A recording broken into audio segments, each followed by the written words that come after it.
Hey Scorpio, it's Empress Rose here. Welcome to your reading. These are general readings, so we take what works, leave what doesn't. If I don't catch a wavelength or storyline on this reading, check your other major placements. All right. Let's see, we're starting off with the mix of Moonology and Urban Crow. And then we're going to move on to the Muse Tarot for a more traditional tarot spread.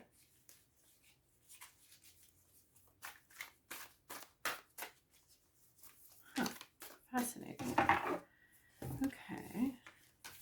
Okay. Now I got one message, so here's the first thing. I'll just show you what I saw here. Luck, something sort of unusual happening, prepare to receive something amazing, interesting, or, I don't know. It can be on a scale, of course, from 1 to 10. So something lucky is going to happen. Be aware of that. Be open to it, right? Be open to it to receive that. I like this, like a little baby bird opening your mouth, to receive, well, that would be pre-digested and a lot grosser looking than this. I'm really glad she didn't actually put that on a card. So this is like that, though, opening the mouth wide to receive something very interesting, nourishing, exciting, and unusual. This card very specifically in her book, Cullinane, really is very specific that this card is about something unusually lucky happening. So your luck, something really good coming towards you, something beneficial. Sometimes I want to say, bad luck, good luck, but she's very clear. It's very clear that this is a benefit to you. And then I wanted to say, and then I got illusion, and I was like, luck is an illusion. Maybe you've worked hard for something. Maybe you've prepared for something, and it's not necessarily luck, but it's something good coming towards you. Because if luck is an illusion, there is a lot of stuff that goes on behind the scenes, right? There's like some sort of like complicated universal Rube Goldberg machine where you press this one lever and suddenly like a gumball spits out on the other side of the room. And it seems very random to us, but it might not be. There might have been something that you did. So the luck may be an illusion, but illusion also talks about, right, this crow is yelling at another crow. Well, it thinks it's yelling at another crow. It's just yelling at itself. So be careful for projections. Be careful for, just your own mind playing a game. And it could be about this, like not seeing this, projecting, this fish comes down and you're like, oh, well, it's probably poisoned, or maybe it's gonna make me sick, or it's too big of a fish, or well, it's not much of a fish. I don't know why I'm excited about this fish. It's not much. So it could be, to be careful about projecting, or, looking a gift horse in the mouth. Like if a gift comes in, allow it to come in. Don't get angry about it or say it's not good enough, or start really questioning it and questioning whether you earned it enough, or questioning its value, or questioning the motivations. These are all good background questions, but we don't really want them interfering with the actual good stuff that happens to us, because good stuff actually does happen to us. And we don't have to question it all. It's so funny how we don't question the bad stuff, but the good stuff, what's that about? We all know those quotes, there's no such thing as a free lunch, and all of that stuff. Sometimes there kind of is. Sometimes there kind of is. So just, we don't need to make the good stuff also negative. Just ride that wave. Allow it to be good. So there's also this illusion. You might be arguing, fighting, projecting something, but it's just you. You're just arguing with yourself. There's nobody else here. They're just, so yeah. So maybe you're having an old argument in your head. Most of our thoughts are very repetitive. And once you notice that, it's really like, oh, I'm going to think other thoughts today. If it's the same thought I thought yesterday, let's just try something else here. So it could be something old, an old repetitive thought in your mind. It's among the garbage. There's a crack in this mirror. It's not an accurate perception, which is basically, I guess, what illusion means. It's not an accurate perception. And there's something about the past here. Like it's this perception or this idea, its time has come and gone. And it's time to sort of let go of it. This illusion, this past perception. There's nobody having this argument with you anymore. It's just you.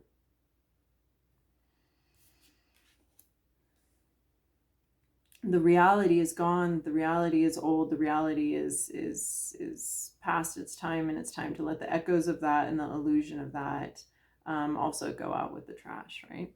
And then I was like, oh, luck, maybe luck's an illusion, maybe. But then I got this, and I was like, what? Believe in the impossible? Okie dokie, then. Blue moon, believe in the impossible. Pairs very nicely with this.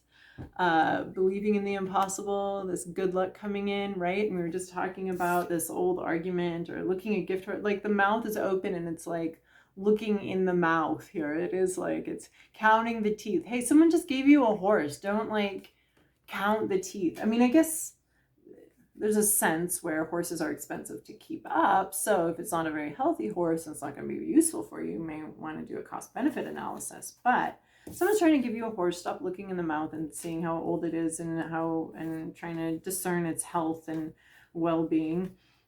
So I love these two together though. Scorpio, this couldn't be better really. Luck and believing in the impossible. I like it. But this one sits between them, right? Like some sort of illusion, some sort of maybe disbelief, maybe cynicism. All right. Scorpio. This is your past, your present, your inner landscape. What's the issue? Your environment. To-do list and possible outcome. That's funny. No major arcana here today. And two possible characters. Huh.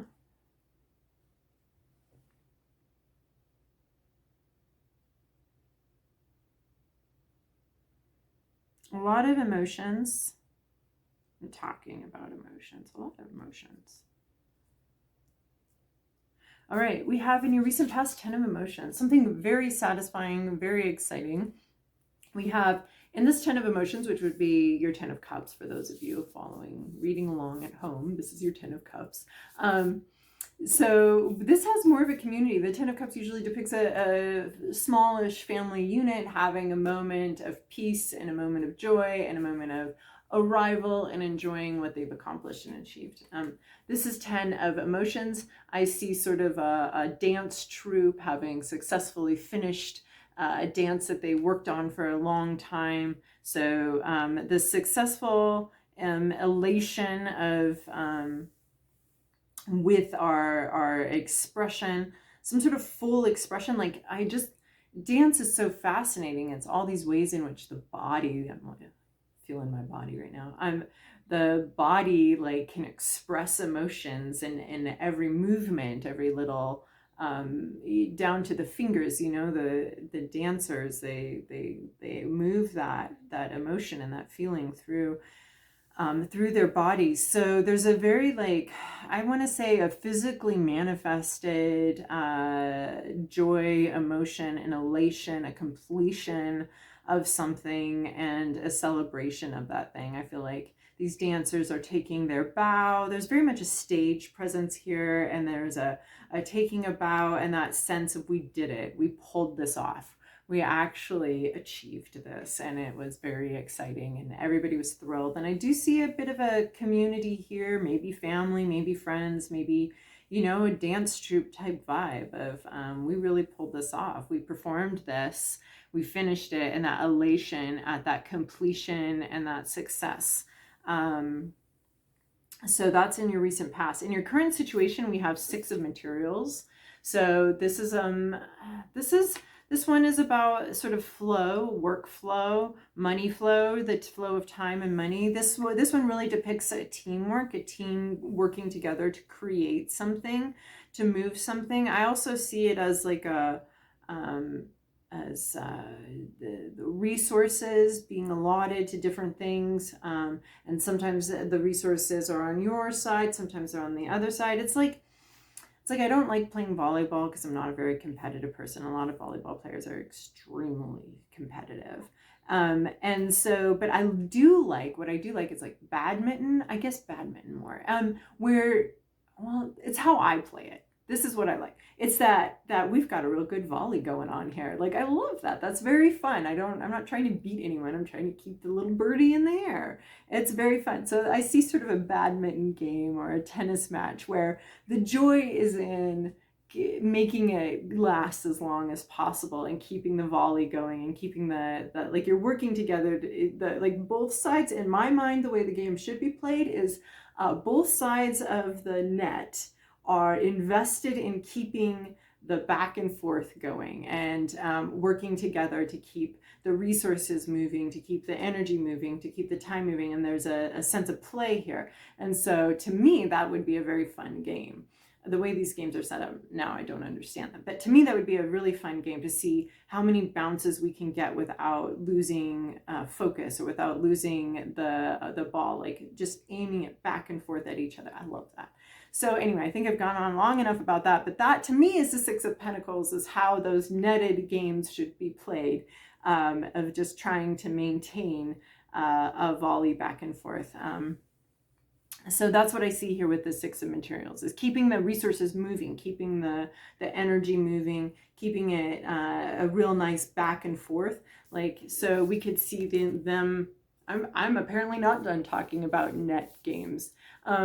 So, you know, we can see this as a net, and these are the tennis balls or the birdies or the volleyballs going back and forth, and they're batting them back and forth. It's a game of catch. I think that's probably what I prefer to play. So it's a game of catch, and we're pushing it back and forth, and through that, the energy is building, and the excitement builds, and the team builds, and the teamwork builds, and there's a sense of building something in reality through that teamwork and that coordination and that keeping the resources moving. Yeah. We're not trying to hit it into the corner that they can't reach. We're trying to hit it so that they can reach it.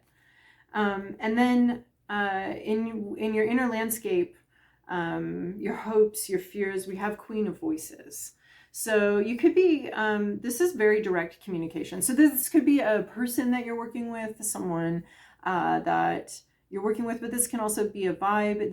The Queen is focused on the inner landscape, and Queen of Voices is very much focused on what she thinks and how she communicates. So there's a strong focus on that. You're thinking about that. You're thinking about maybe, what do I think and what do I want to communicate? And that focus and intentionality around that is very powerful. So thinking about, you know, being very clear on what you think, being very clear on, maybe you could be wanting to get very clear on what you think and very clear about how you communicate that and who you communicate that with and why and when and how, and getting very clear on what you want. So the Queen of Voices can sometimes be interpreted as a bit of a difficult personality because they're so direct. She just doesn't have time to pussyfoot around. That's all. She just doesn't want to spend a bunch of time couching things. And I mean, there's a time and a place for making sure your communications are able to be received in the best possible way. But the Queen of Voices, she really, her focus is more on what do I want to communicate on her end of the communication. So we could be talking about communication here, Six of Materials, right? Communication is a game of catch where both parties have to be wanting it to proceed forward. One party needs to want to receive the message. The other party needs to be skilled enough to pass the message on. And then another party needs to, and then back again. You know, you have, the other person has to want. You can't play catch with someone that walks off the field. You can be the greatest tosser of the softball in the world, but if the other person doesn't want to catch it and doesn't want to play and walks off, you have nothing, right? It's not your fault that they don't want to hear the message. Or, you know, you could be a great catcher, but if someone doesn't want to communicate with you, what you can do about that? You can't catch what's not thrown. So So, and, you know, taking responsibility for your side of that is what I see here of any kind of communication or even work relationship. What do you want? What do you think? So this could be, you're hoping to get very clear on what you think about a situation. I like it because this Queen of Voices is looking at the Six of Materials. So I feel like she's watching this, this sort of game of resources, and time and energy being tossed back and forth, and teamwork. And she's thinking about, you know, where do I jump in here? What is my role here? How do I say what I think? What do I think? And how do I speak very clearly about what I think here? So as part of this sort of give and take situation, so yeah, or you could be very afraid and worried about someone who might be a little bit too direct at times. And you could be concerned about how that's going to affect you, how you're going to receive that, how that's going to play with this other sort of game we have going on. So so then what's at issue here is this Two of Materials. Not sure you can handle everything. There's either not something that you want to be able, there's a sense of juggling here, and needing to juggle, straining to juggle. But in the reverse, we either don't have the other thing we want to juggle, like there's something missing here. There's something that isn't in our hands yet. So we don't want to juggle that. But there's also a possibility that we're feeling very overwhelmed and that we have too much going on, that there's too many balls in the air, there's too much going on, there's too much back and forth, there's too much, and we're starting to feel a sense of losing the equilibrium here.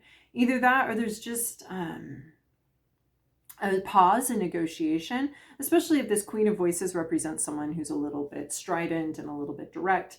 And so there could be a pause in negotiation, like, because the juggling is the negotiation between, you know, all our responsibilities and all of that, and trying to pay attention to one as long as it needs to, as long as it barely needs to, and then getting it up in the air, and then holding the other one and getting it up in the air. So there could be a sense of like too much dispersed attention. There could also be a pause in that negotiation. Something's not negotiable. And this could be related to this inner thing of like, what do I think? Maybe there's parts of you that aren't negotiable, and you need to know that and understand that and come to some sort of understanding and be able to communicate that part's not negotiable. So there could be a pause in negotiations with someone who's a little bit sharp-tongued, strongly worded, knows what they think though, right? That's not wrong. It's useful when people are direct and know what they think.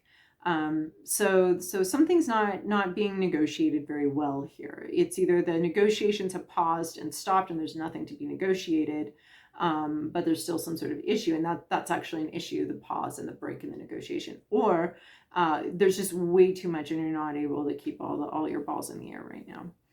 And then in your environment, you have this Knight of Emotions. So Knights are about communication, movement. To me, this is also about emotional growth, like learning things. So a Knight could also be an actual person in your environment that's coming in with some sort of emotional communication or movement in a feeling thing. So there could be some sort of growth or development surrounding emotions, surrounding the feelings, surrounding emotions, and movement in that direction. So there could be something coming in here, a communication of some kind. Might come in pretty fast, very emotionally done. There might be some tears, there might be something like that. Or this could be someone who is very emotional. I mean, if it's Queen of Voices versus Knight of Emotions, if they had a matchup, my money would all be on Queen of Voices, because she's got a lot of power to her because of her understanding of who she is and what she wants, and she's got that strength. The Knight of Emotions is gonna enter the ring and start crying immediately, which is fine, right? But I don't think that's gonna get him where he wants to go. It might get some sympathy from the audience, but the emotions, there's something very emotional and emotional communication in your environment. I don't know why I thought of this matchup between, why do they have to face off?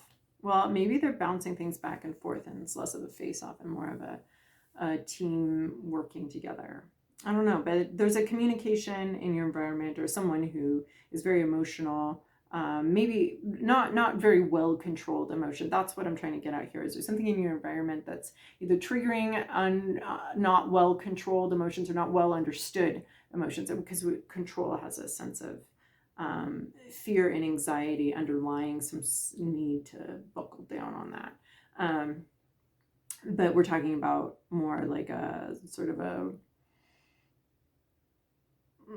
I want to say sloppy emotional expression, you know. It's a knight, not a king. So, but movement somewhere there with some sort of feeling message. So in your current, where your to-do list is this Ace of Voices, the energy that that you most need to interact with.